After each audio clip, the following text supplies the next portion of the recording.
Hello, मैं प्रदीप कुमार आप सभी लोगों को क्लास 12th की केमिस्ट्री पढ़ाऊंगा, जिसमें कि आप सभी लोगों को विद्युत रासायनिक श्रेणी पढ़ा रहा था, जिसमें कि आप लोग पढ़े थे धातुओं का विस्थापन।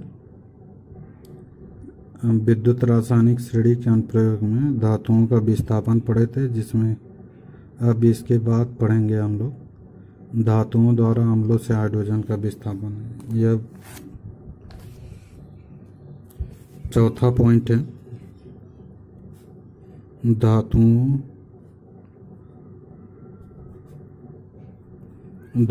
द्वारा अम्लों से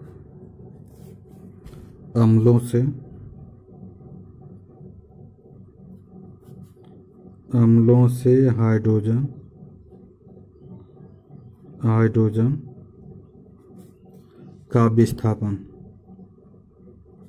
का विस्थापन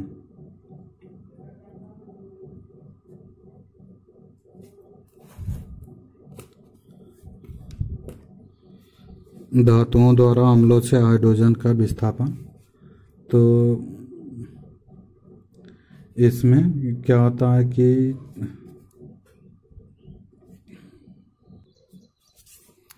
तो यहाँ पर विद्युत रासायनिक श्रेणी दिया है। तो जो धातु क्या होता है कि हाइड्रोजन, अब यहाँ पर जो अम्लों से हाइड्रोजन का विस्थापन है, तो यहाँ पर देखेंगे तो जो विद्युत रासायनिक श्रेणी बनाया गया है, विद्युत रासायनिक श्रेणी में यहाँ पर हाइड्रोजन है। हाइड्रोजन का मानक इलेक्ट्रोड विभव क्या होता है? 0 होता है। और सबसे ऊपर यह लिथियम होता है, जिसका मानक इलेक्ट्रोड विभव -3.04 है।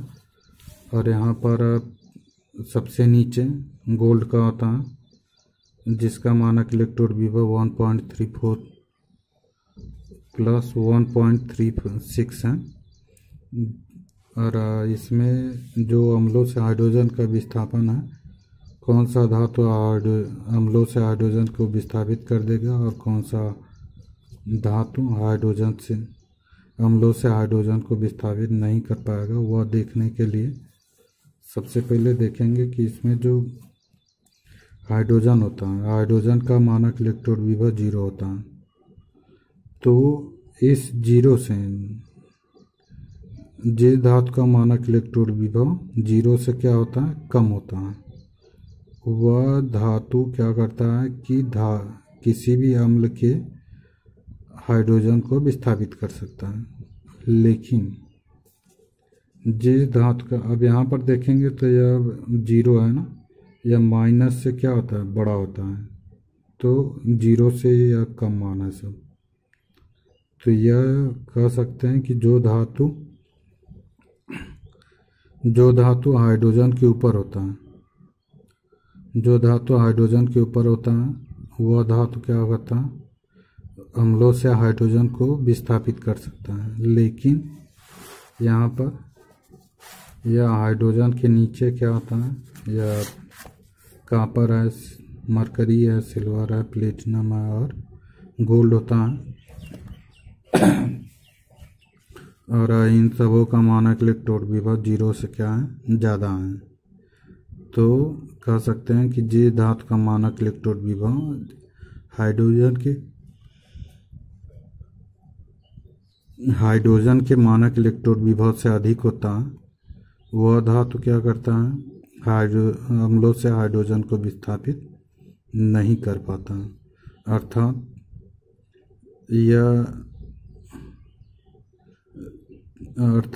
क्या होता है कि जो धातु हाइड्रोजन के नीचे होता है, वह धातु क्या होता है?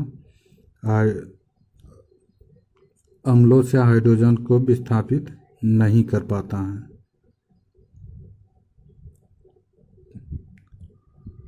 तो इस प्रकार से कह सकते हैं कि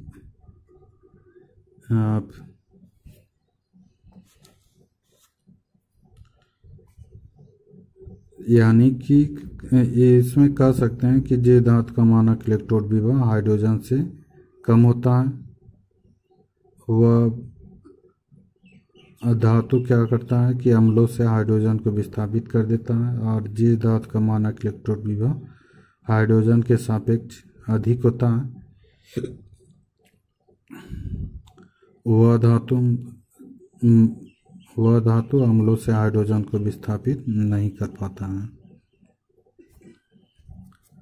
क्योंकि देखिए यहाँ पर है कि जिस धातु का मानक इलेक्ट्रोड विभव कम होता है वह उसकी अपचायक क्षमता उतनी ही अधिक होती है, लेकिन जिस धातु का मानक इलेक्ट्रोड विभव जितना ही अधिक होता है वह धातु अम्लों से हाइड्रोजन को विस्थापित नहीं कर पाता, क्योंकि उसकी अपचायक क्षमता क्या होती है, कम होती है। क्योंकि किसी भी विद्युत रासायनिक श्रेणी में ऊपर से नीचे आने पर अपचायक क्षमता क्या होती है, घटती है। अपचायक क्षमता मतलब कि हो जाएगा ऑक्सीकरण, यानी कि जिस पदार्थ का ऑक्सीकरण होता है वह अपचायक पदार्थ कहलाता है। और जो अब अपचायक ऑक्सीकरण क्या होता है कि ऑक्सीकरण जो आसानी से इलेक्ट्रॉन को त्याग दें, तो वह क्या होता है, वह अपचायक क्षमता प्रदर्शित करता है।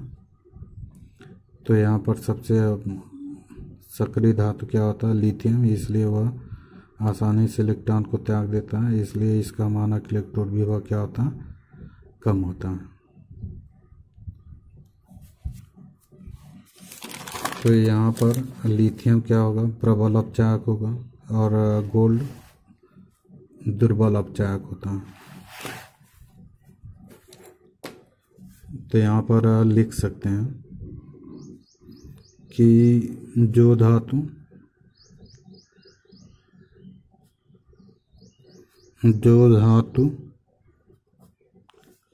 श्रेणी में और बता दें कि जो जिनको वीडियो पसंद आए तो वह लाइक करना मत भूलिए, और जो शेयर नहीं किया, जो सब्सक्राइब नहीं किए हैं वीडियो को, वह वीडियो को सब्सक्राइब कर लेना, ताकि जो ही वीडियो यूट्यूब पे अपलोड होगा तुरंत आपके पास वीडियो पहुंचता रहेगा,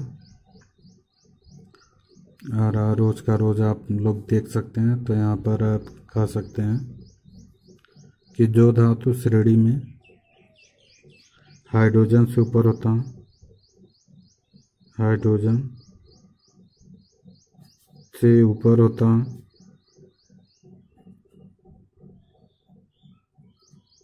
हाइड्रोजन से ऊपर होता है, वे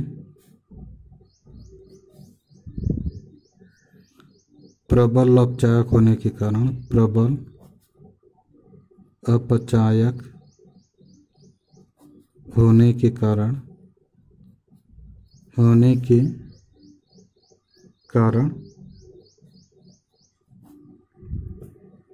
प्रबल अपचायक होने के कारण धातु किसी अम्लों के विलयन से, धातु किसी अम्लों के विलयन से, अम्लों के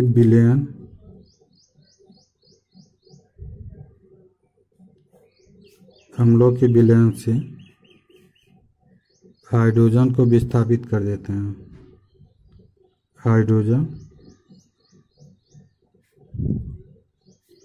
को विस्थापित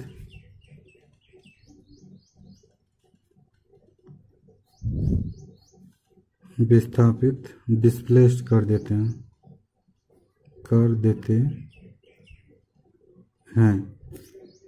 तो यानी कि जो धातु श्रेणी में हाइड्रोजन से ऊपर होता है वे प्रबल अपचायक होते हैं। प्रबल अपचायक मतलब कि जो आसानी से इलेक्ट्रॉन को त्याग दें और त्याग कर धनायन बनाता है, तो वह क्या होता है, प्रबल अपचायक होता है।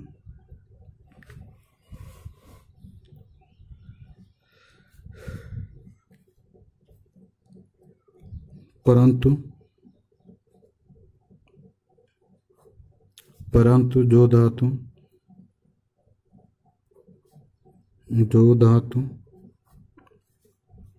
श्रेणी में श्रेणी में हाइड्रोजन से नीचे होते हैं, हाइड्रोजन से नीचे होते हैं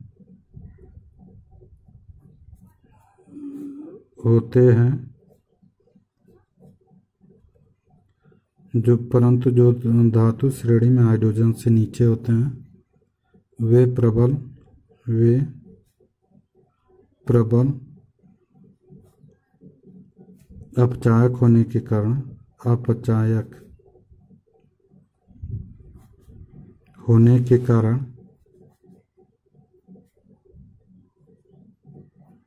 प्रबल अपचायक होने के कारण किसी अम्ल के विलयन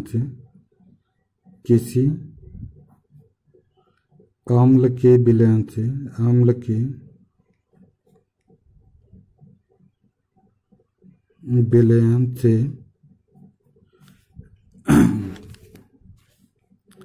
हाइड्रोजन को विस्थापित कर देता हूँ।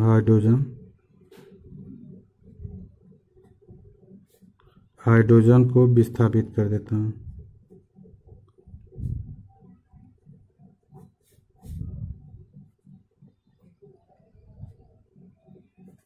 तो परंतु जो धातु श्रेणी में हाइड्रोजन से नीचे होते हैं वे दुर्बल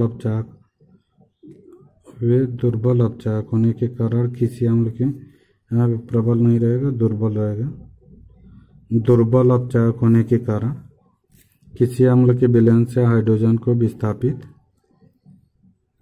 नहीं कर पाता,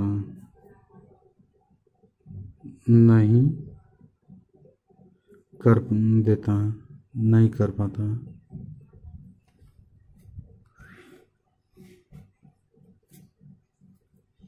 तो यहाँ पर क्या होगा कि जो जिसे एक उदाहरण लेंगे, उदाहरण में क्या होगा, एग्जाम्पल एक में क्या होगा कि जो जिंक होता है, यहाँ पर एक रिएक्शन दिया रहे हैं जैसे जिंक प्लस H2SO4, यह होगा zinc SO4 ZnSO4 plus H2,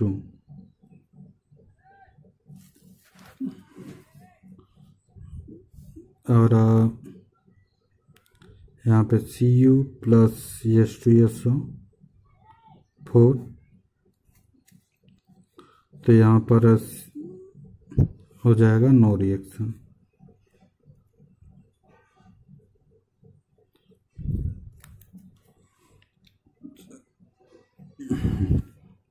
तो यहाँ पर होगा इसमें कौन सी अपक्रिया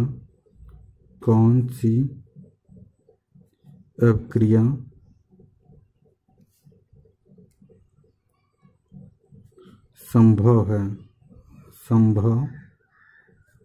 होगी।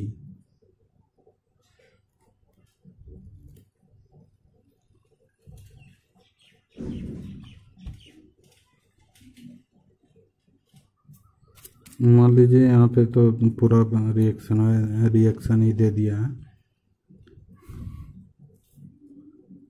तो इसमें जो विद्युत रासायनिक श्रेणी देखेंगे,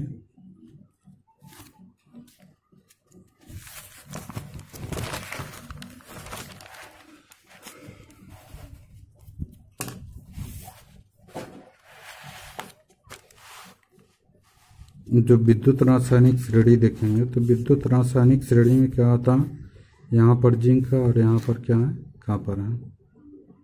तो जिंक जो है यह देख रहे हैं हाइड्रोजन के ऊपर है, हाइड्रोजन के ऊपर होने के कारण इसका मानक इलेक्ट्रोड विभव का मान क्या है, 0 से कम है। यहाँ पर -10.76 दिया है।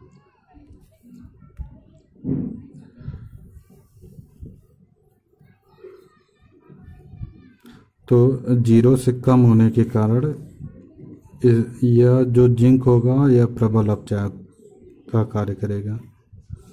और यहाँ पर हाइड्रोजन के बाद कॉपर है, इसके नीचे हाइड्रोजन के नीचे कॉपर होता है, जिसका मानक इलेक्ट्रोड विभव +0.34।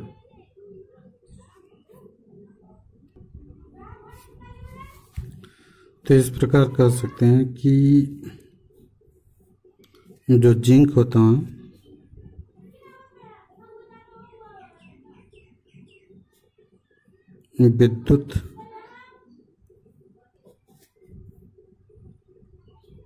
विद्युत रासायनिक श्रेणी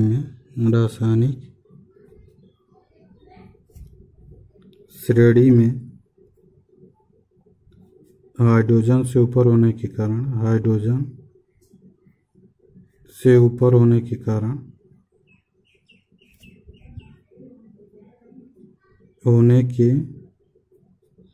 कारण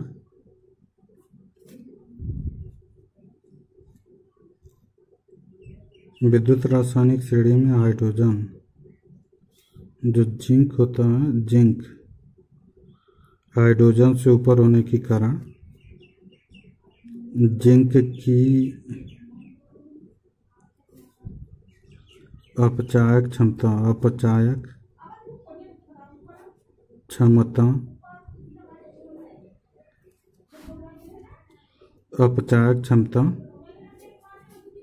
कॉपर से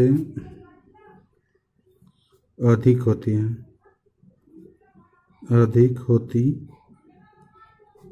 है,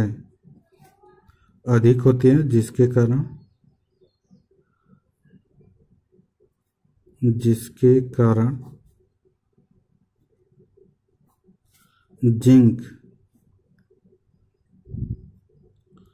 सल्फ्यूरिक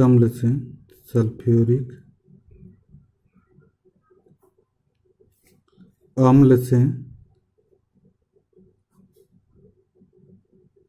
हाइड्रोजन को विस्थापित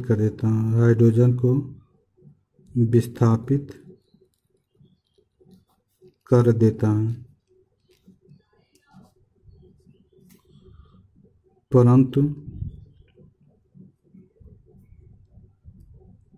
परंतु कॉपर की अपचायक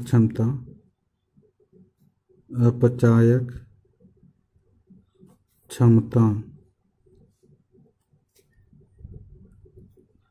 कम होने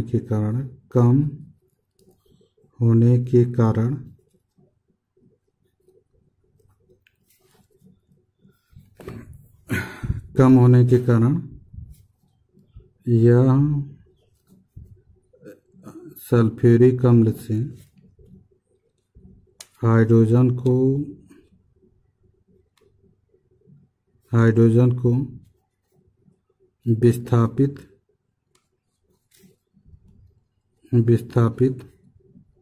नहीं कर पाता है।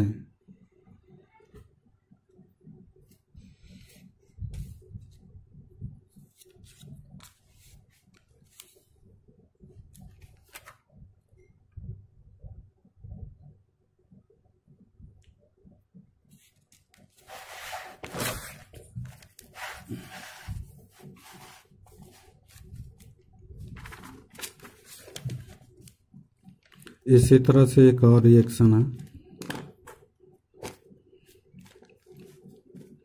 यहाँ पर एग्जाम्पल नंबर 2। एग्जाम्पल 2 में देखेंगे ठीक इसी तरह से एक सवाल और है, Fe + H2SO4, यहाँ पर हो जाएगा FeSO4 + H2, और फिर इसके बाद Ag + H2SO4, यहाँ पर Ag2SO4 + H2 में कौन सा रिएक्शन क्रिया कौन सी अपक्रिया संभव होगी,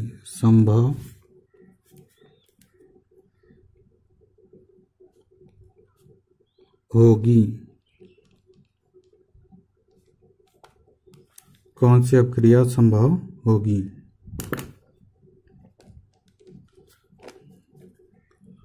तो यहाँ पर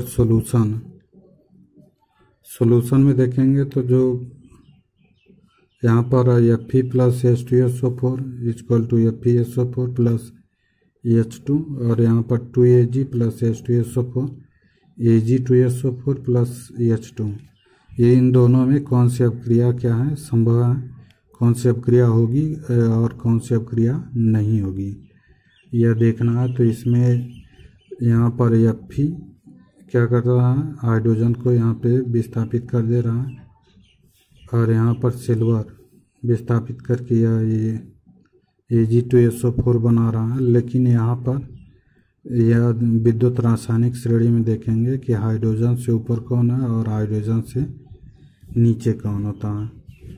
तो यहाँ पर देखेंगे विद्युत रासायनिक श्रेणी में, तो विद्युत रासायनिक श्रेणी में यह जो Fe है, यहाँ पर Fe देख रहे हैं, Fe जो है हाइड्रोजन से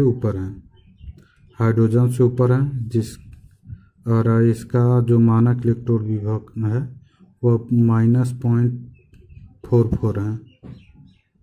तो यहाँ पर 0 से मानक इलेक्ट्रॉन विभव इसका क्या है, कम है। इसलिए यह जो आयरन है वह सल्फ्यूरिक अम्ल से हाइड्रोजन को विस्थापित कर देगा। लेकिन यहाँ पर सिल्वर को देखेंगे तो सिल्वर क्या होता है, हाइड्रोजन से नीचे होता है और इसका मानक इलेक्ट्रॉन विभव हाइड्रोजन से क्या है, अधिक है। ये अतः इसकी अपचायक क्षमता क्या होगी, कम होती है। तो यह जो सिल्वर होगा यह अम्लों से हाइड्रोजन को विस्थापित नहीं कर पाता, इसलिए पहला रिएक्शन क्या होगा, संभव होगा, दूसरा रिएक्शन क्या होगा, संभव नहीं होगा। तो यहाँ पर देखेंगे तो विद्युत रासायनिक श्रेणी में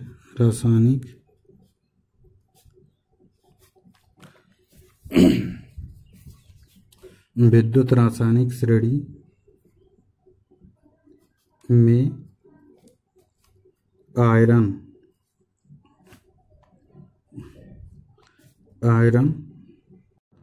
हाइड्रोजन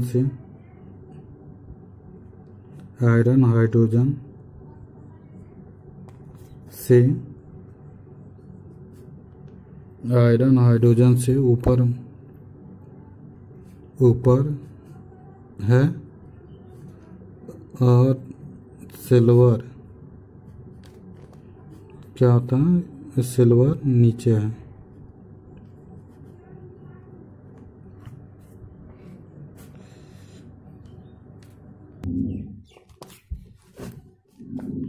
अतः आयरन की अपचायक क्षमता सिल्वर से अधिक होने के कारण सिल्वर से अधिक होने के कारण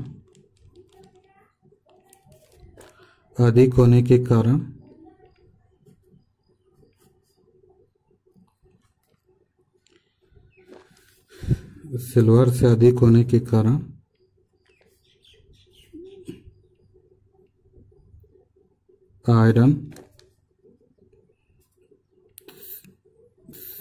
सल्फ्यूरिक अम्ल के विलयन से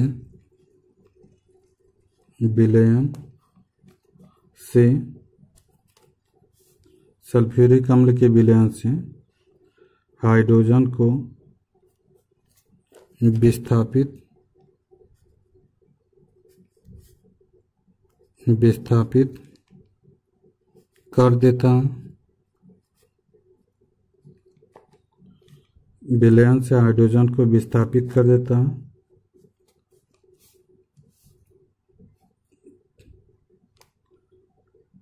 परंतु सिल्वर सल्फ्यूरिक अम्ल के विलयन से सल्फ्यूरिक अम्ल के विलयन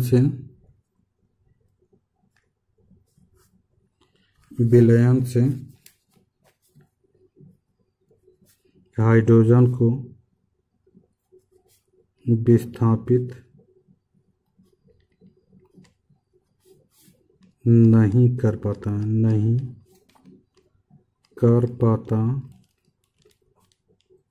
है।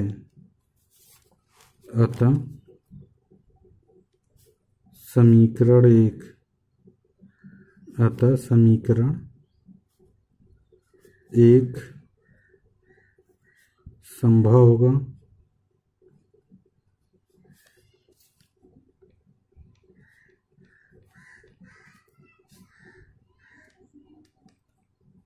और समीकरण 2 संभव नहीं होगा।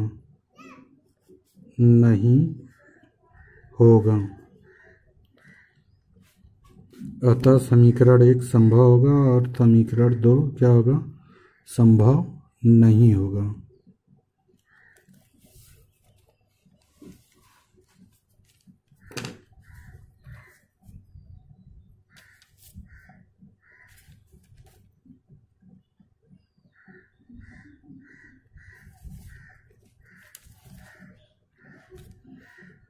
अब अगला पॉइंट इसमें देखेंगे धातुओं की अपचायक क्षमता। अगला पॉइंट है धातुओं की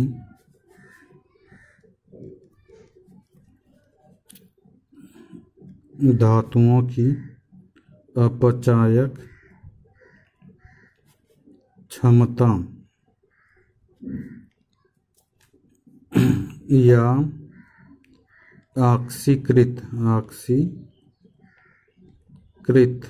होने की क्षमता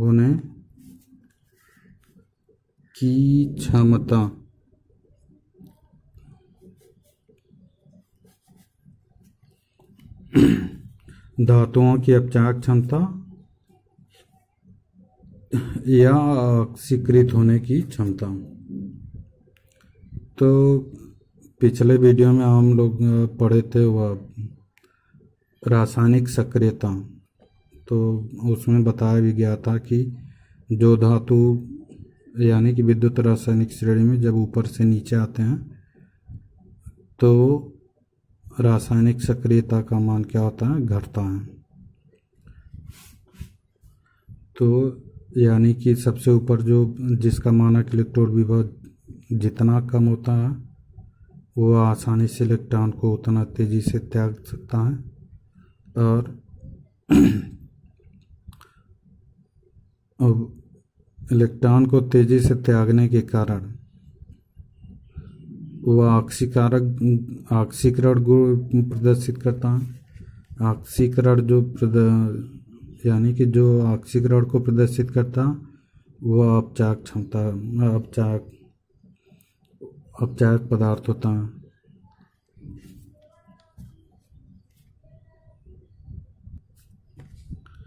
तो वह क्या होता है? अपचायक पदार्थ होता है। इसलिए यानी कि जो लिथियम होता है वह प्रबल अपचायक होता है क्योंकि उसका विद्युत और रासायनिक श्रेणी में सबसे ऊपर होता है। उसका मानक इलेक्ट्रॉन विभव -3.04 होता है और जो गोल्ड होता है उसका मानक इलेक्ट्रॉन विभव 1.36 होता है, जिसके कारण यह जो गोल्ड होता है वह दुर्बल अपचायक होता है क्योंकि विद्युत रासायनिक श्रेणी में सबसे नीचे होता है। तो इस प्रकार कह सकते हैं कि जो धातुओं की अपचायक क्षमता होती है ऊपर से नीचे आने पर घटती है।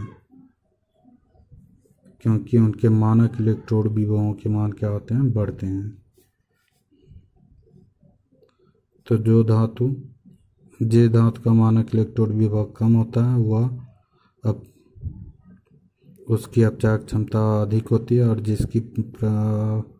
जिसका मानक इलेक्ट्रोड विभव का मान अधिक होता है वह कम अपचायक होता है।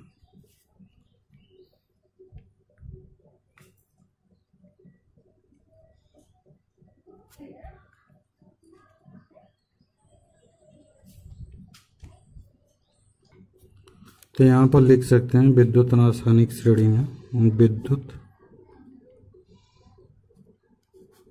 रासायनिक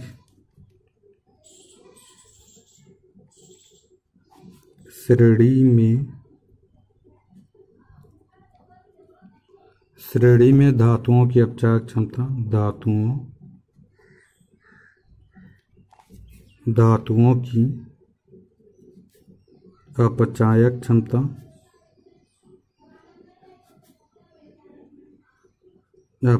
क्षमता ऊपर से नीचे आने पर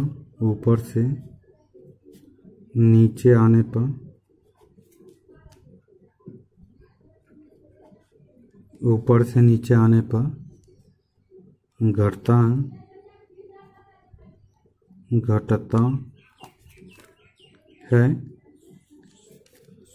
क्योंकि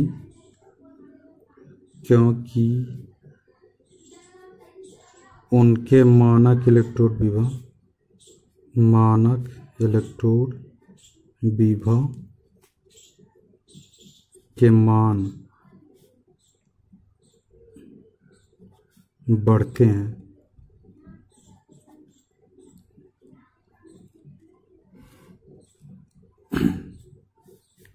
अधिक प्रबल अपचायक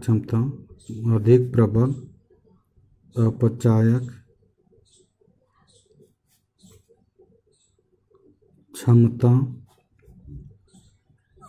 का धातु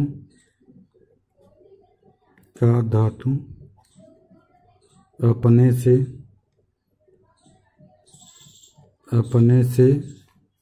कम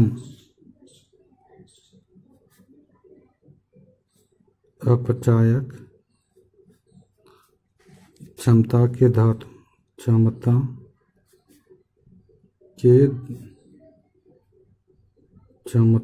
के धातु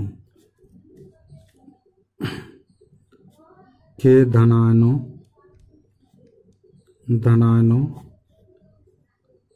को धातु में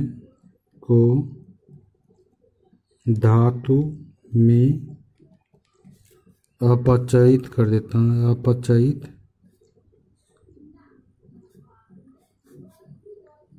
कर देता है।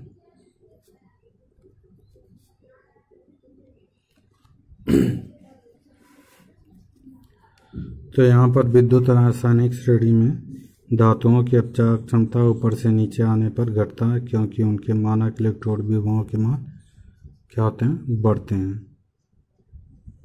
तो अधिक प्रबल अपचायक क्षमता का धातु अपने से कम अपचायक क्षमता के धातु के धनायनों को धातु में अपचयित कर देता है। तो यहाँ पर अगर एक उदाहरण देखेंगे तो एग्जाम्पल 1 में यहाँ पर बताना है कि सोडियम, आयरन, कॉपर, जिंक में अपचायक क्षमता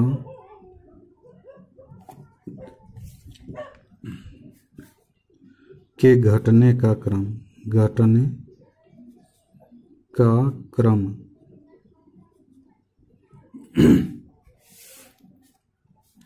सोडियम, आयरन, कॉपर, जिंक में अपचायक क्षमता के घटने का क्रम। तो यहाँ पर सोडियम है, सोडियम को देखेंगे तो ऊपर है यहाँ पर, और फिर उसके बाद जिंक है, फिर आयरन है, फिर उसके बाद सबसे नीचे कॉपर है। तो यहाँ पर यानी कि ऊपर से नीचे आएंगे तो अपचायक क्षमता क्या होगा, घटेगा। तो पहले सोडियम हो जाएगा, फिर जिंक, फिर उसके बाद आयरन हो जाएगा, फिर कॉपर हो जाएगा। तो घटने का जो क्रम होगा, सोडियम होगा, फिर जिंक होगा, फिर आयरन होगा, फिर क्या होगा, कॉपर होगा।